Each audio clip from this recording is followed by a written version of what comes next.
Bonjour, bonsoir à tous. Je vais essayer d'articuler encore mieux que d'habitude pour vous parler aujourd'hui de cette news qui est tombée là. Le chef de l'OMS qui dit « Ah ben, je comprends pas, les gens ne s'occupent pas trop du Yémen, les gens ne s'occupent pas trop du Tigré en Éthiopie, les gens préfèrent s'occuper de l'Ukraine parce que c'est tout le monde... comment dire, c'est I am ukrainian, tout le monde doit être ukrainien, et donc il dit que selon lui, apparemment, les vies de noirs valent moins que les vies de blancs. Bon, ben déjà, c'est pas exactement ça. Moi, ce que je vois dans ça, c'est que c'est normal que les Européens soient solidaires entre eux. Mais alors, je pose la question. Quand il y a un problème au Tigré, mais ce serait techniquement, Tigré c'est en Afrique, ce serait techniquement aux pays africains de se réunir. Il y a par exemple dans l'Union africaine de se dire, bon ben ok, on va envoyer quelques camions, ou bien on va essayer de... Voilà, techniquement c'est à eux d'aider, c'est pas... Pourquoi c'est toujours aux Suédois, aux Norvégiens, qui est là, l'Islandais, pourquoi c'est l'Islandais d'aider le Tigré, hein? Vous comprenez?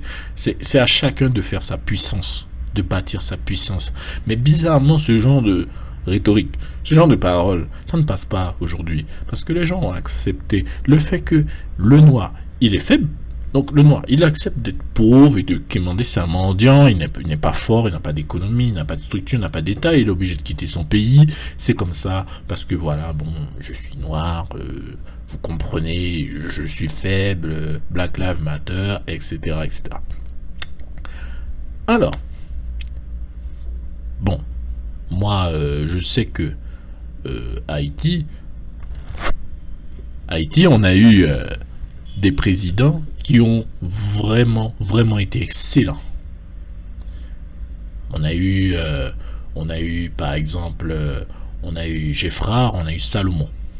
Et par exemple, sur cette histoire de vie de différence de valeur entre les vies, mais techniquement, les présidents d'Afrique, ils devraient justement toujours avoir ça en tête, essayer de s'égaliser, parce que oui, on vaut la vie des Noirs, c'est un peu moins. Mais c'est un peu moins pourquoi? Parce qu'on vit dans un monde capitaliste, et que dans un monde capitaliste, si t'as pas d'argent, ben, c'est que tu es un mendiant. On a peur de s'approcher de toi. Non, vous-même qui êtes noir, lorsque vous voyez un autre noir dans la rue et qui a l'air de demander avec insistance, ben ça vous fait peur. Vous changez de trottoir, bien vous vous éloignez, vous essayez de garder une distance de sécurité là. Hein. Non? Eh ben c'est la même chose. Être pauvre, c'est comme avoir le sida. Et les pays qui ne cherchent pas à avoir la puissance, qui ne cherchent pas à être forts, ben ce sont des pays qui sont condamnés comme ça à mendier. Il y a des pays qui ont fait leur respect. Ils se sont battus contre, s'il le faut, contre l'ordre établi pour établir leur respect.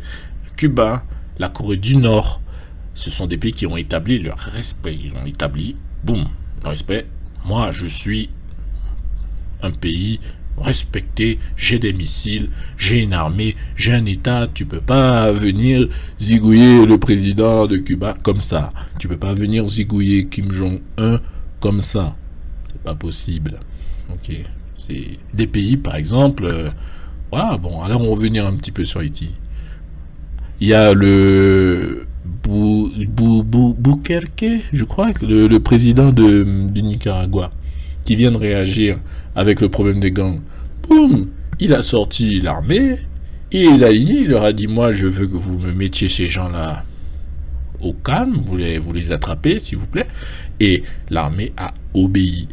L'armée, la police militaire, parce que là-bas ils ont des polices militaires, a obéi.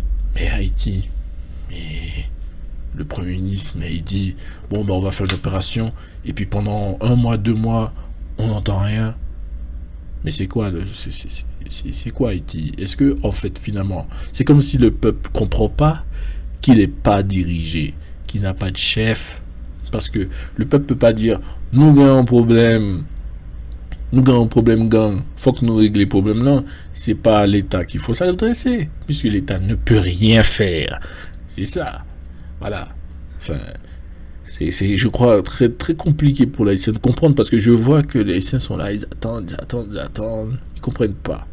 comprennent pas que ce sont des gens qui font leur choix à leur place. Il y a des gens à Port-au-Prince qui paient des manifestants pour remplir les rues quand il faut pour bloquer le président. Et les gens qui sont en dehors, ils font rien, ils regardent. Ils regardent le président qu'ils ont élu se faire démolir, se faire assassiner. C'est ça qui s'est passé. Vous élisez un président. Vous voyez qu'il y a des bandits. Attrapez les bandits. C'est tout. C'est le pays, il est à vous, il n'est pas au président. C'est pas le président, c'est pas un dieu, seulement il a besoin du peuple aussi pour faire les choses. Le président sans l'aide du peuple ne peut rien faire. Bref, voilà, c'est tout ce que j'avais à dire. Maintenant, voilà, moi si je prends l'exemple d'Haïti, bon, vous savez, quand vous élisez un humoriste comme Zelensky, bon ben ça donne un pays qui se fait aplatir par une puissance nucléaire. Haïti a élu un chanteur, un prêtre défroqué. Le prêtre défroqué est venu, je crois, deux fois au pouvoir, et plutôt 4 fois, dont 2 fois par l'intermédiaire de sa poupée Préval.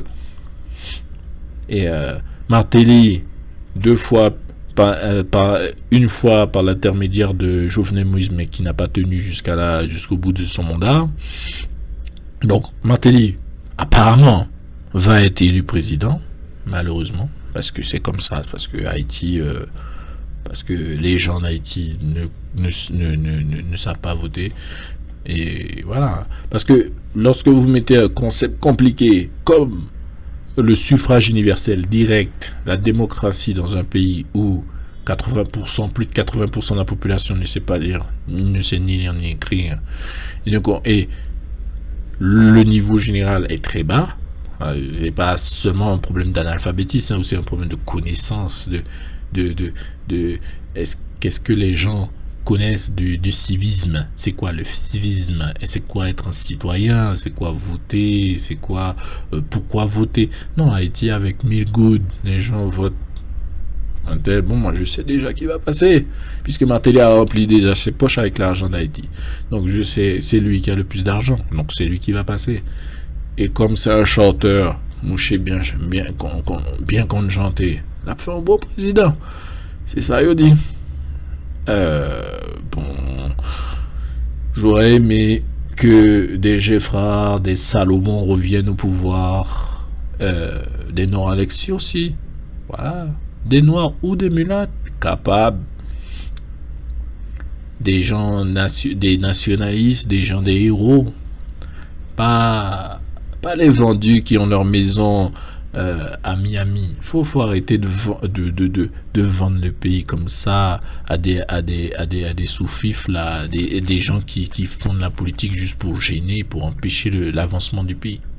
Élisez des patriotes, parce que sinon les patriotes vont devoir réagir, parce que les patriotes ne peuvent pas laisser Haïti glisser comme ça dans le ravin, et les patriotes vont réagir. Ça c'est clair, croyez-moi.